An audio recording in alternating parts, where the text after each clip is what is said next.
Pakinggan po natin isang pastor na bumabatiko sa Valentine's Day. At pagkatapos sagutin natin mga kababayan. Huwag na huwag kang magsiselebrate ng Valentine's Day.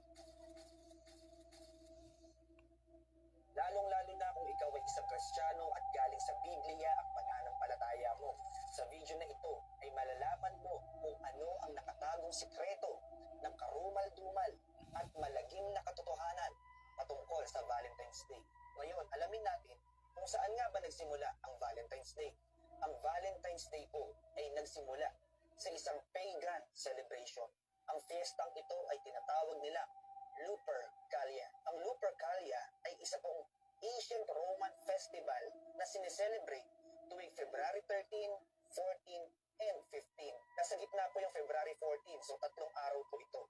Isa po itong karumal-dumal na festival, napaka-violente at madugong festival. Masasabi mong hindi na talaga siya makatao. Una sa lahat, meron po silang fiesta na sinasamba tuwing celebration ng Lupercalia. At ang pangalan po ng Diyos-Diyosan nila, si Lupercus, the Roman god Lupercus. Alam naman po natin na tayong mga Kristiyano na malaking kasalanan sa Diyos na tunay na magkaroon ng ibang Diyos or Diyos-Diyosan.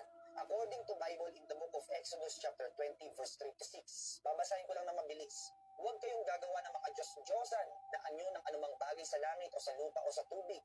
Huwag ninyo itong paglilingkuran o sa... Okay, sagutin po natin ang sinasabi ni Pastor. Nasabi niya ang Valentine's Day daw ay makapagano. Excuse me, hindi po. Sapagkat ang konsepto ng Valentine's ay hindi po makapagano, hindi po galing sa Lupercalia. Bagamat mayroong tinatawag na celebration ang mga pagano na tinatawag na Lupercalia na natapat sa 14 ng February, ngunit iba po ang celebration ng tinatawag na Valentine's Day sa panahon natin ng Kristiyano. Ang tawag po diyan ay tinatawag na inculturization. Ang inculturization po, pumasok ho ang Kristiyano sa kultura ng mga pagano hindi upang makipag-syncretize. Hindi po ganon. Ang ginawa po ng Kristiyano, ang makapagano ay winaksi, pinalitan po ng makakristyanong konsepto. Yan po ang tinatawag na Valentine's Day. At sa panahon na yan, si Saint Valentin ang siyang nangunguna po sa konseptong Valentine's Day na makakristyano. Bakit ho na connect sa pagano at kristyano? Ito po, ang Lupercalia po ng mga pagano, ito po ay isang festival ng tinatawag nilang goddess of pagan about promoting fertility and love. Pero iba po ang practice. Pagano nga. Ito po ang konsepto sa tinatawag na Valentine's Day. It's all about Christian love, not pagan love.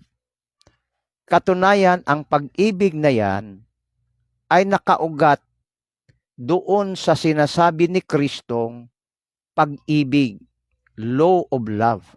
Sabi ni Kristo, I give you a new law. Love one another as I love you. Yan po ay nakasulat sa Ebanghelyo 13:34 ng Juan. Kaya iba po ang tinatawag pagan celebration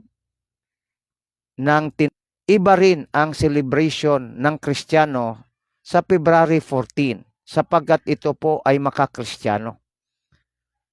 Kaya tinatawag ng inculturization, pinasok o ini-entertain ang kultura ng iba, ngunit able to preach the gospel of God, the gospel of Christ. Flexible and able.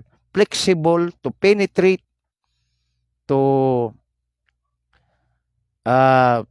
using the culture of others, but able to preach the gospel of Christ. Yan po ang tinatawag na inculturation or inculturization.